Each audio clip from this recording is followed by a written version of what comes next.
Friends, आज की इस वीडियो के माध्यम से हम झारखंड सचिवालय पेपर 2 यानी हिंदी की तैयारी में एक कदम और आगे बढ़ेंगे। अगर आप लोगों ने सिलेबस देखी होगी तो उसमें देखा होगा कि हिंदी सिलेबस के अंतर्गत 3 उपन्यास पढ़नी है।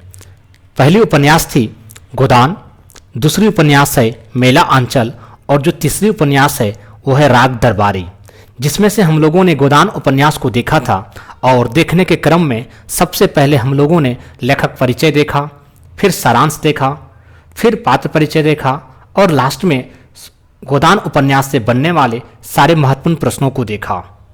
आज हम जो दूसरी उपन्यास है मेला आंचल, इस पे चर्चा करेंगे और चर्चा करने का क्रम ठीक गोदान की तरह होगा।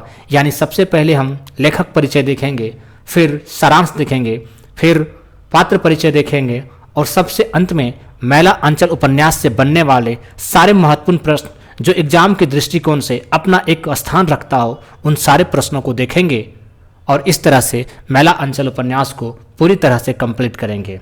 आप धैर्य बना के रखना दोस्त, अगर इस वीडियो को आप पूरा देखते हैं तो वाकई यकीन मानिए पूरी क्वेश्चंस जो भी इस उपन्यास से बढ़ेंगे उसे आप बखूबी सही तरीके से आंसर दे पाएंगे। चलिए शुरुआत करते हैं और सबसे पहले देखते हैं लेखक परिचय। उपन्यास मेला आंचल के लेखक का नाम है फणीश्वर नाथ रेणु जी। फणीश्वर नाथ रेणु, जिनका जन्म 4 मार्च 1921 को आरोही हिंगला में होता है। 4 मार्च 1921 को आरोही हिंगला में होता है। यह जो आरोही हिंगला है वो बिहार स्टेट के पूर्णिया जिले में पड़ता है। बिहार स्टेट के पूर्णिया जिले में आरोही हिंगला पड़ता है, जहाँ पे फणीश्वर नाथ रेणु जी का जन्म होता है। बात करें पूर्णिया जिले की तो इस जिले को अभी वर्तमान समय में अररिया जिले के नाम से जाना जाता है। वर्तमान समय में पूर्णिया जिले को अररिया जिले के नाम से जाना जाता है। जो लेखक है मेला आंचल फणीश्वर नाथ रेणु जी। फणीश्वर नाथ रेणु जी जो लेखक हैं, इनका एक बचपन का नाम भी था फनेसरा, यानी बचपन में रेणु जी को फनेसरा के नाम से जाना जाता था। इनके पिता हैं शिलानाथ मंडल और माता हैं पानो देवी। पिता हैं शिलानाथ मंडल और माता हैं पानो देवी और इनका निधन 11 अप्रैल 1977 ईस्वी को होता है। निधन 11 अप्रैल 1977 ईस्वी को। फणीश्वर नाथ रेणु जी ने अपने जीवन काल में बहुत सारी कहानियाँ, उपन्यास, कहानी वगैरह लिखी है, जिनमें से जो प्रमुख कुछ कहानी संग्रह है वो है ठुमरी अग्निखोर, ठुमरी अग्निखोर, आदिम रात्रि की महक। यहाँ पे अग्निखोर और आदिम रात्रि की महक इंपॉर्टेंट कहानी संग्रह है दोस्त। और इनकी जो अष्टा कहानी संग्रह है, एक श्रावणी दोपहर की धूप, अच्छे आदमी, एक श्रावणी दोपहर की धूप, अच्छे आदमी, इंपॉर्टेंट अग्निखोर, आदिम रात्रि की महक, अग्निखोर, आदिम रात्रि की महक। ये इनकी थी कुछ कहानी संग्रह। अब इन कहानी संग्रह में कुछ ऐसे कहानी हुए जो काफ़ी ज़्यादा प्रसिद्ध हुए, जिनमें से है मारे गए गुलफाम। मारे गए गुलफाम, मारे गए गुलफाम इनकी एक ऐसी कहानी थी जिसपे तीसरी कसम नाम की एक फिल्म भी बनी और इस फिल्म ने काफ़ी सारे अवार्ड अपने झोली में ले गया। यानी मारे गए गुलफाम बहुत ज़्यादा इंपॉर्टेंट है दोस्त। फिर एक आदिम रात्रि की महक, लाल पान की बेगम भी इम्पोर्टेंट है, लाल पान की बेगम, पंचलाइट भी इम्पोर्टेंट है दोस्त। और जो अंतिम इम्पोर्टेंट है तबे एकला चलो रे, तबे एकला चलो रे, ठेस सनवा दिया, बस पढ़ लीजिएगा, ये उतना ज़्यादा इम्पोर्टेंस नहीं है दोस्त।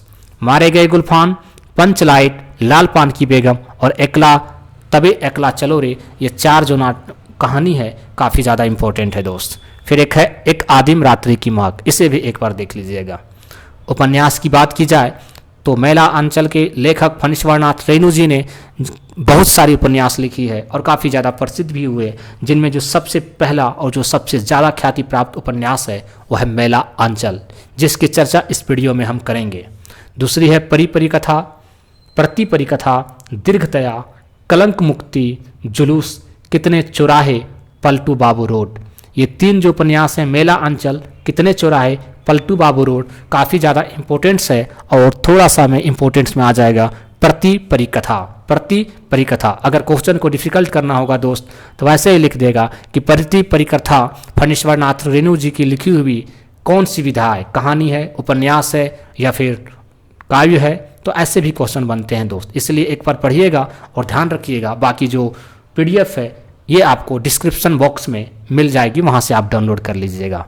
संस्मरण इनकी जो रचनाएं हैं, ऋण जल धन जल, ऋण जल धन जल, वन तुलसी की गंध, वन तुलसी की गंध, श्रुत अश्रुत पुरु, श्रुत अश्रुत पुरु।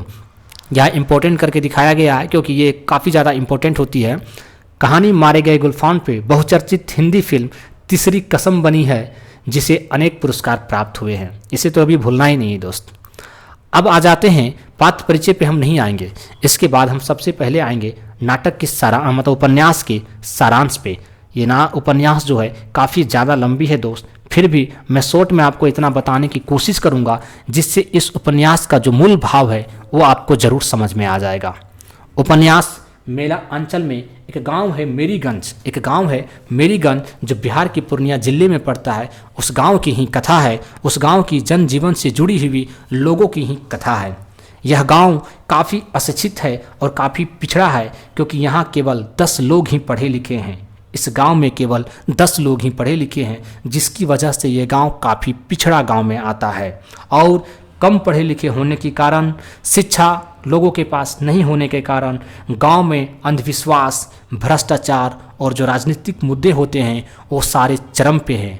लोगों के बीच आपस में एक दूसरे से बनती भी नहीं है और ना बनने की वजह से ही यह गांव प्रमुख 3 टोला में बटा हुआ है, जिसमें एक टोला है कायस्थ टोला, एक टोला है कायस्थ टोला जिसके मुखिया हैं विश्वनाथ प्रसाद, जिसके मुखिया हैं विश्वनाथ प्रसाद। और इसी कायस्थ टोला को मालिक टोला के नाम से भी जाना जाता है, इसी कायस्थ टोला को मालिक टोला के भी नाम से जाना जाता है। दूसरा जो प्रमुख टोला है वो दूसरा है राजपूत टोला, दूसरा प्रमुख टोला है राजपूत टोला, जिनके मुखिया हैं राम कृपाल सिंह। और इस राजपूत टोला को सिपहिया टोला के नाम से भी जाना जाता है।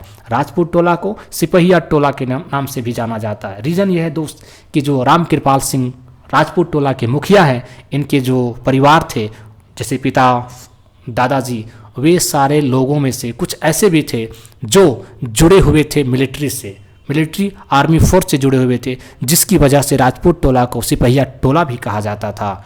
और एक जो है तीसरा टोला वह है यादव टोला और इनके मुखिया हैं खिलावन यादव, यादव टोला के मुखिया हैं खिलावन यादव।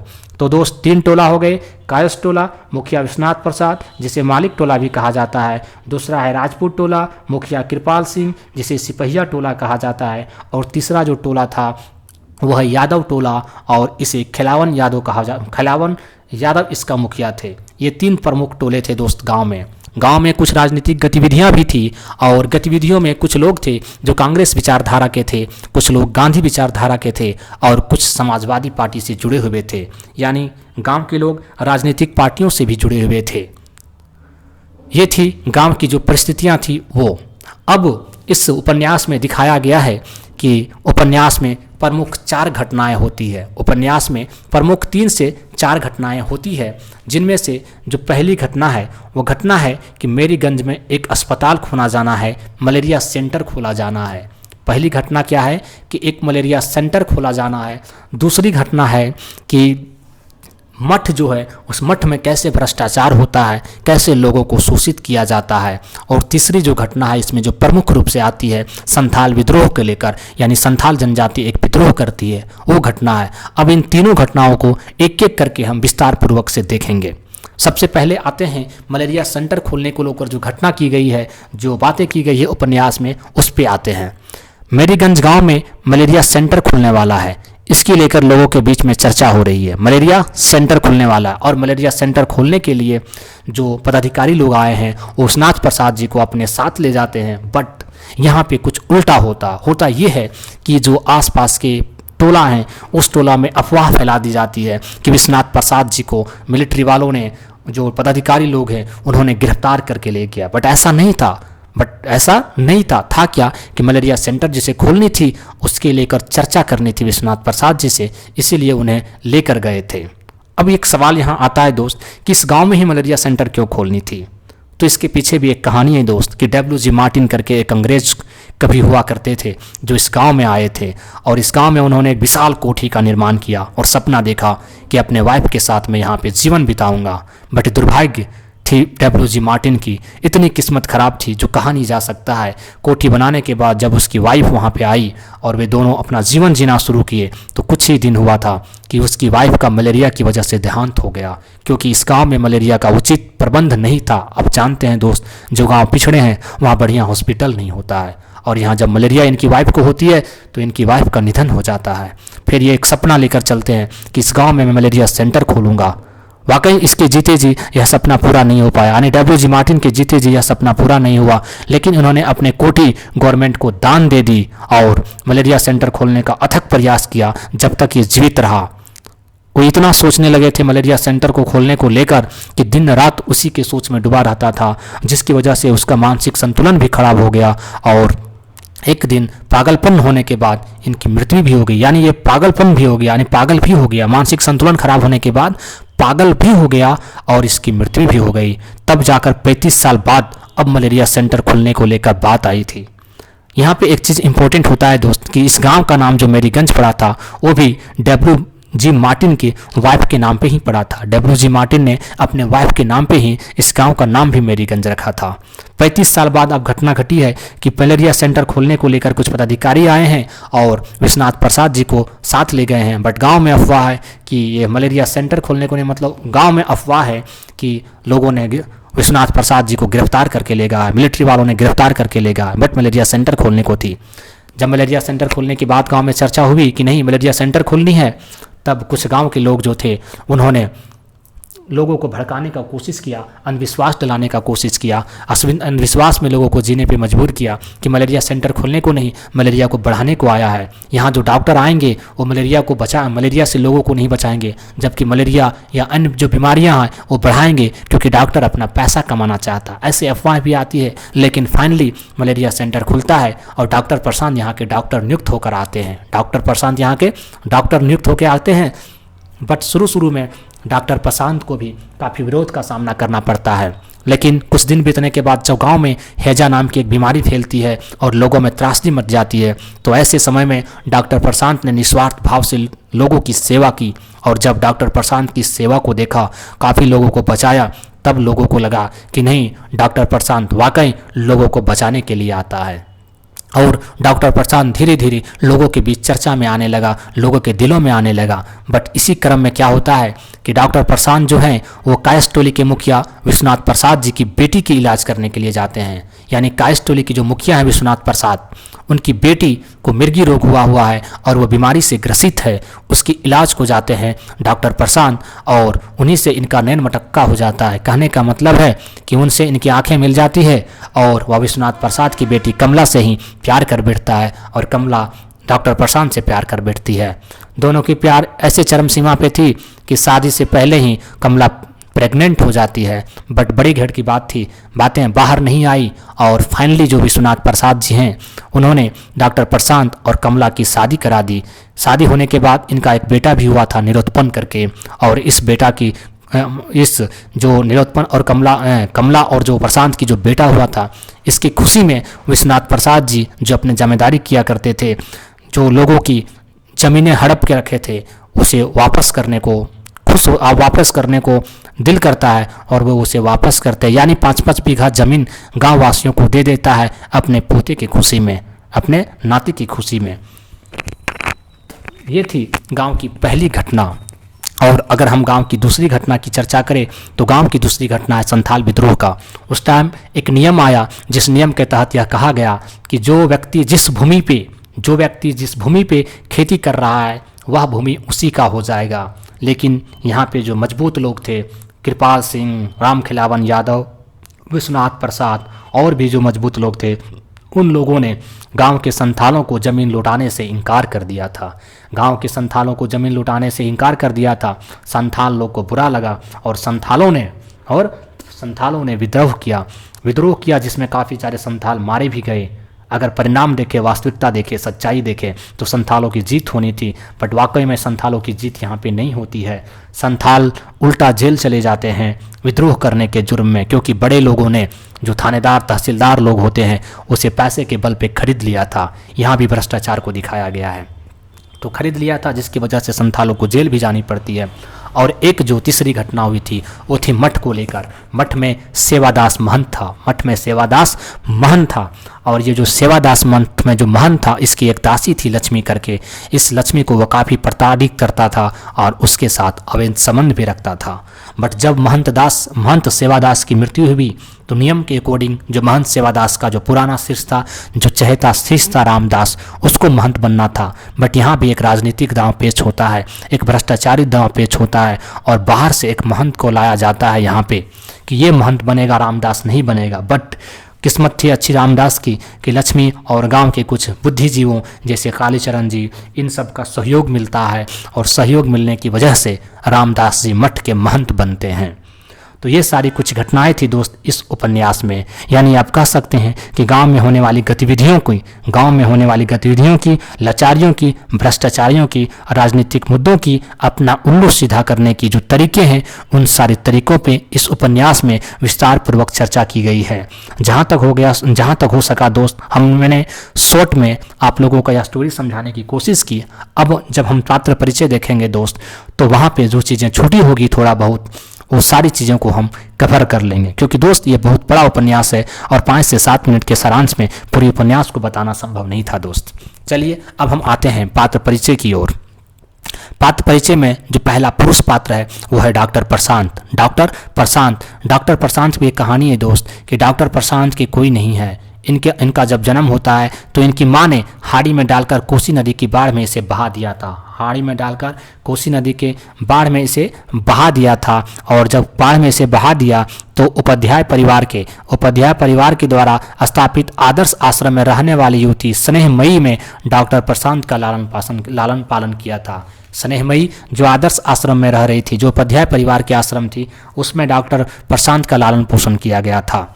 डॉक्टर प्रशांत का लालन पोषण सहरसा अंचल में हुआ था। कहाँ हुआ था? सहरसा अंचल में। और जब यही डॉक्टर जब प्रशांत बनर्जी जो हैं वो आते हैं मलेरिया सेंटर खोलने को लेकर, कहाँ पे?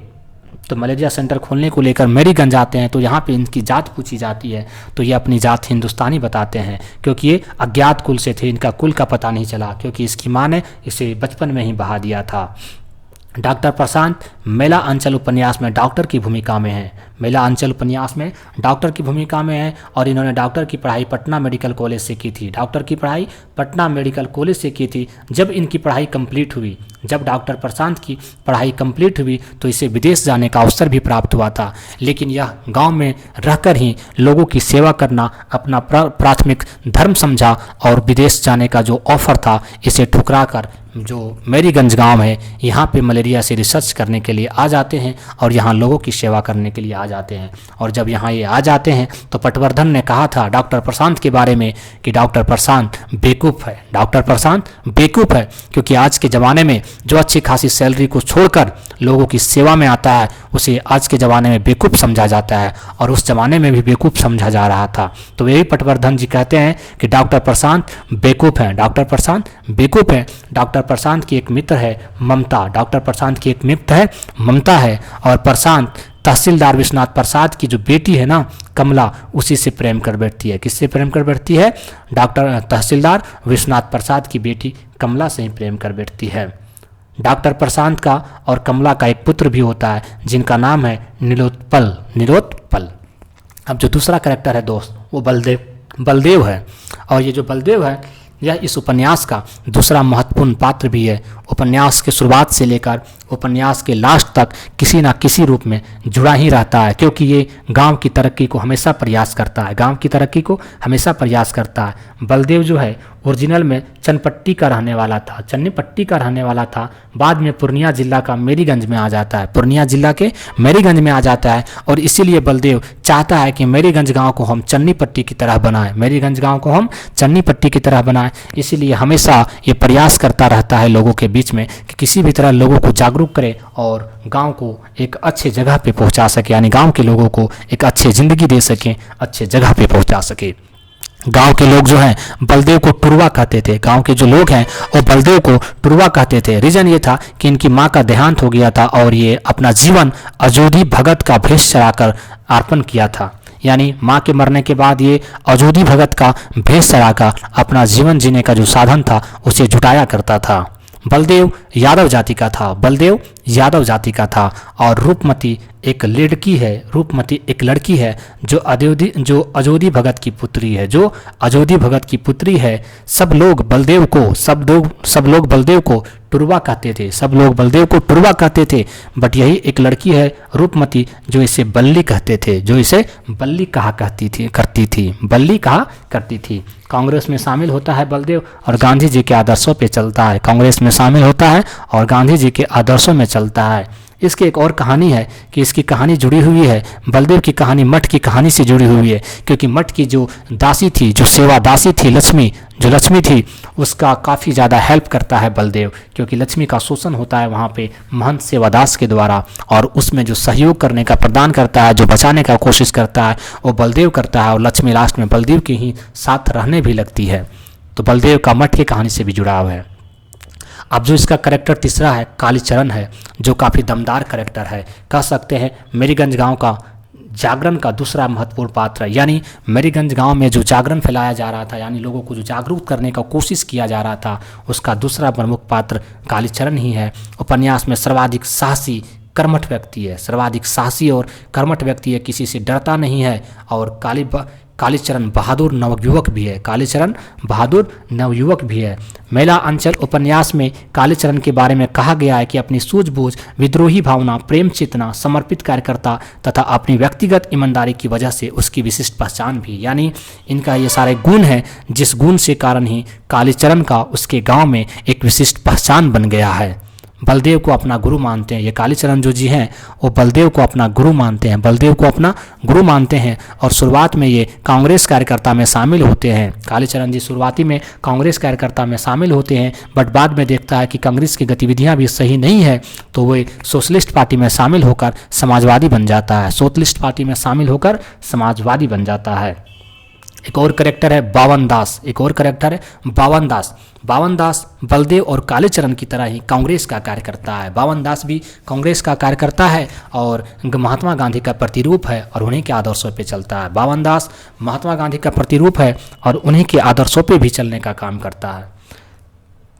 नेक्स्ट करेक्टर है विश्वनाथ प्रसाद मेला अंचल उपन्यास में शोषक वर्ग से संबंधित महत्वपूर्ण पात्र है।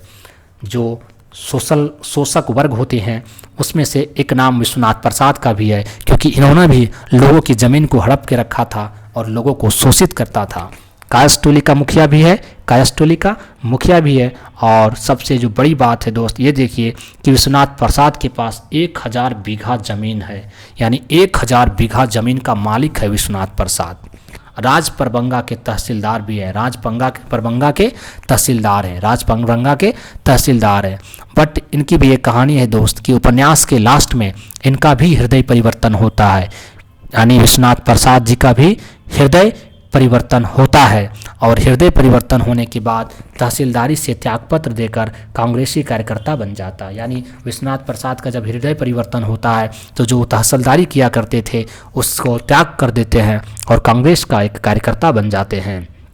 मेला अंचल उपन्यास में स्त्री पात्र है, मेला अंचल उपन्यास में एक स्त्री पात्र है, कमला के पिता भी है, कमला जो स्त्री पात्र है उनके पिता भी है। डॉक्टर प्रशांत और कमला के पुत्र निरुत्पल के जन्म अवसर पर गांव के हर एक परिवार को 5-5 बीघा जमीन देने की घोषणा करता है। इसके पास काफ़ी ज़मीन था दोस्त।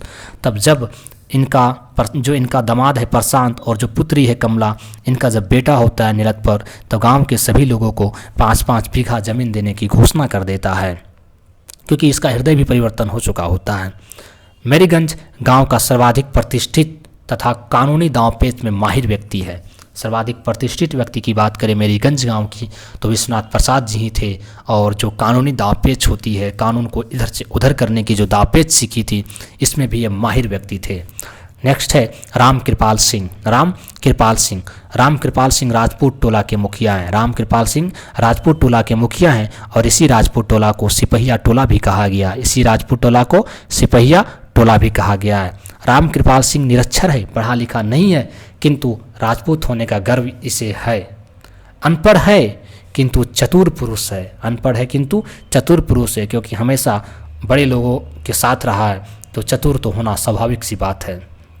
नेक्स्ट कैरेक्टर है राम खिलावन यादव, जो यादव टोली का मुखिया है। राम खिलावन यादव जो यादव टोली का मुखिया है। जब इस गांव में ये 10 साल पहले आया था, या फिर कह सकते हैं कि जब 10 साल पहले की बात अगर करते हैं तो वे इस गांव में भैंस चराते देखा गया था, भैंस चराते देखा गया था।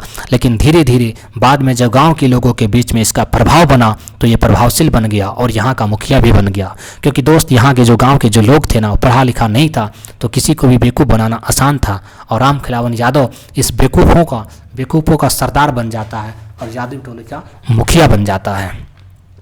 नेक्स्ट जो करेक्टर है वो है जोतकी। जोतकी पे आने से पहले एक चीज़ और देख लेते हैं दोस्त कि जो राम खिलावन यादव है, इसके पास पहले केवल 100 बीघा का ज़मीन था, लेकिन तहसीलदार सर्किल मैनेजर को घूस देकर कमला नदी के किनारे 50 बीघा ज़मीन को अपने नाम कर लेता है और टोटल 150 बीघा ज़मीन का मालिक बन जाता है। क्योंकि अगर कोई 10 साल में अगर इतना ज़्यादा ख्याति प्राप्त किया है तो इसके पीछे किसी ना किसी बड़े लोगों का सपोर्ट है जिसने इसका साथ दिया है। और वहीं जो सर्किल के मैनेजर लोग होते हैं, तहसीलदार लोग होते हैं, उन्होंने इसका सहयोग किया था। बस उन्हें केवल घुस चाहिए, फिर लोगों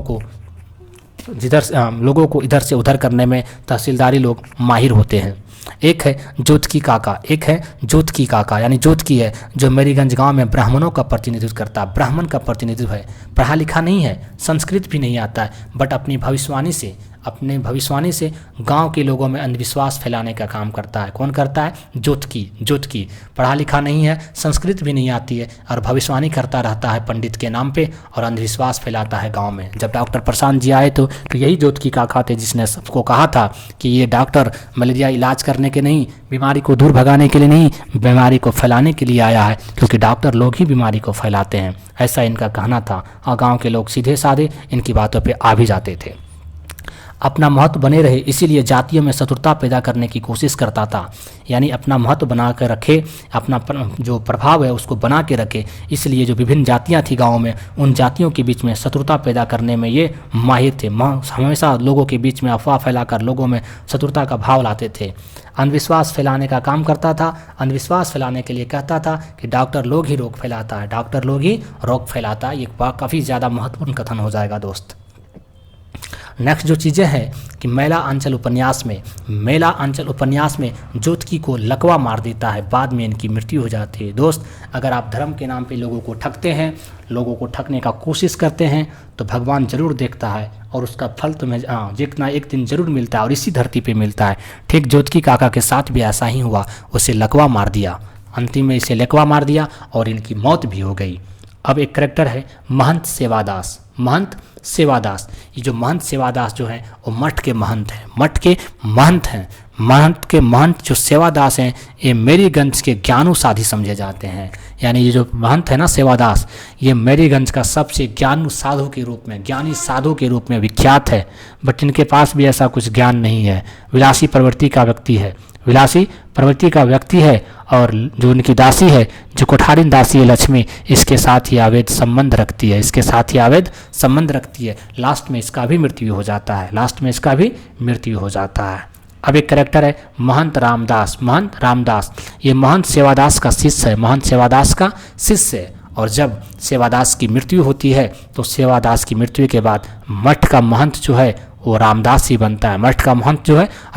बनता है। काफ़ी ज़्यादा विरोध होता है रामदास को महंत बनने को लेकर। बाहर से महंत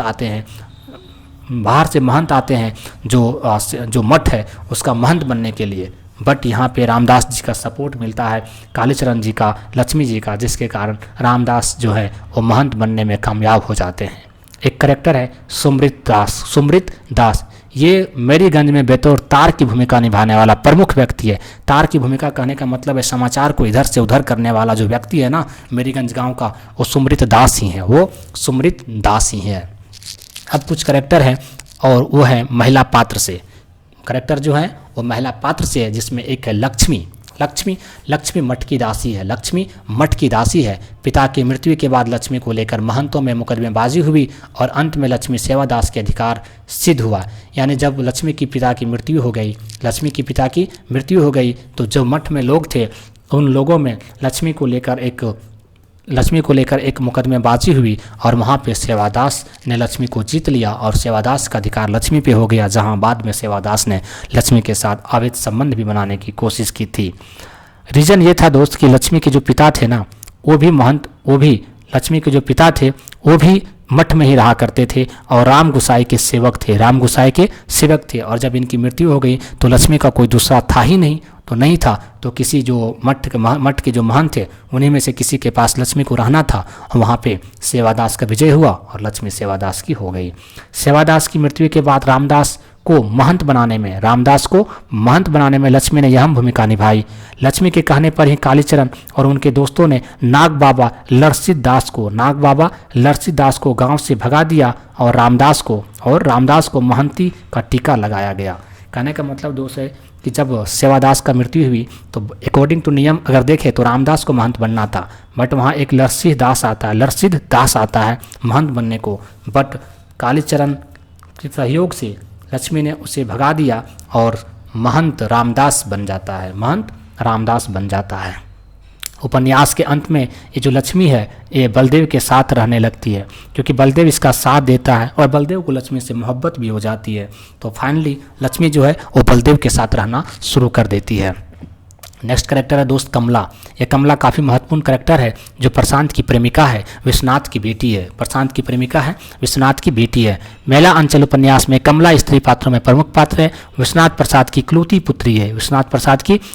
पुत्री है। शादी में आने वाली अड़चनों के तनाव के कारण इसे बीमारी से ग्रसित हो जाती है, यानी मिर्गी बीमारी से ग्रसित हो जाती है। होता यह है दोस्त कि कमला की शादी एक दो जगह सेट होती है बट बार बार टूट जाता है, जिसकी वजह से तनाव में भी आती है और इससे बीमारी भी हो जाती है।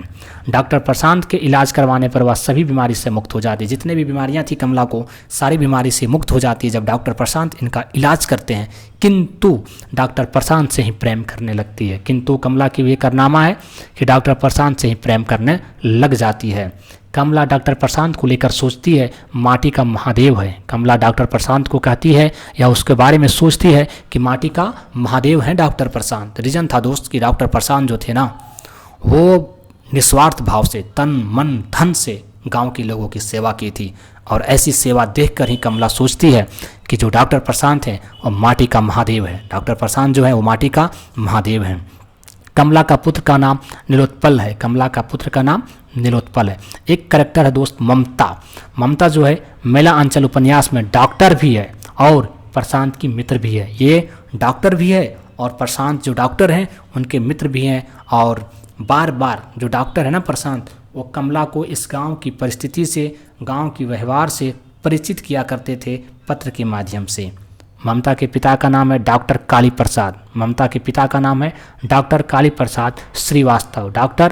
प्रसाद श्रीवास्तव। मेला अंचल उपन्यास में ममता के लिए कहा गया है कि वह दिन रात मिलाकर सिर्फ 4 घंटे आराम करती है, यानी 24 घंटे में ममता केवल 4 घंटे आराम करती है। नौकरी होने के बाद, जॉब होने के बावजूद भी ये 4 घंटे आराम करती है। तो आप सोच लीजिए दोस्त, अगर अभी आप लोगों के पास जॉब नहीं है तो आपको कितनी मेहनत करनी चाहिए। अगर आप 6 घंटा भी आराम करते हैं, 8 घंटे भी आराम करते हैं, तब भी आपके पास 15 से 16 घंटे बचते हैं। 15 से 16 घंटे में अगर 10 से 12 घंटा भी आप पढ़ें दोस्त, तो फिक्स है कि आप अपनी मंजिल को हासिल करने में कामयाब हो जाएंगे। डॉक्टर कमला के बारे में कहा गया है कि गरीब की झोपड़ी से लेकर गवर्नमेंट हाउस तक ममता अपनी सेवा प्रदान करती थी, यानी ये किसी के साथ भेदभाव नहीं करती थी, चाहे झोपड़ी वाले हो या महल वाले हो, सबकी सेवा डॉक्टर ममता ने तहे दिल से की थी। एक करेक्टर है दोस्त फुलिया जो निम्न जाति की विधवा है, निम्न जाति की विधवा भी है और सहदेव मिश्र के साथ अवैध संबंध भी रखती है, क्योंकि दोस्त इस उपन्यास में मेरीगंज गांव की कथा है और गांव में सब तरह के लोग होते हैं, कुछ उच्च भी होते हैं, कुछ निम्न में भी होते हैं और कुछ दूसरे किस्म के भी लोग होते हैं। एक करेक्टर है राम प्यारी जो करेक्टर है, जब महंत सेवादास की मृत्यु होती है और महंत रामदास बनता है तो रामदास जो है दासी के रूप में राम प्यारी को नियुक्त करता है और प्यार से डम प्यारी कहता है रामदास राम प्यारी को। और यही रामदास की जो दासी है राम प्यारी बाद में रामदास की वाइफ भी बन जाती है, यानी रामदास की पत्नी भी बन जाती है और मठ को दूषित करने का काम यही लड़की करती है, यानी राम प्यारी ही करती है दूषित करने का काम भी।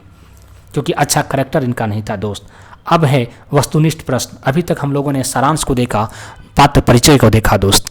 अब हम आएंगे इस उपन्यास से बनने वाले सारे महत्वपूर्ण प्रश्नों के साथ, बट वीडियो काफ़ी लंबा हो जाएगा दोस्त, इसीलिए नेक्स्ट वीडियो में हम वस्तुनिष्ठ प्रश्नों की चर्चाएं करेंगे और आप वहां देखेंगे कि बहुत ही ऐसे क्वेश्चन होंगे जो काफ़ी शानदार तरीके की क्वेश्चन होगी, काफ़ी शानदार क्वेश्चन होगा और विश्वास मानिए उससे क्वेश्चन जरूर एग्जाम में फंसेंगे। थैंक यू दोस्त फॉर वॉचिंग वीडियो।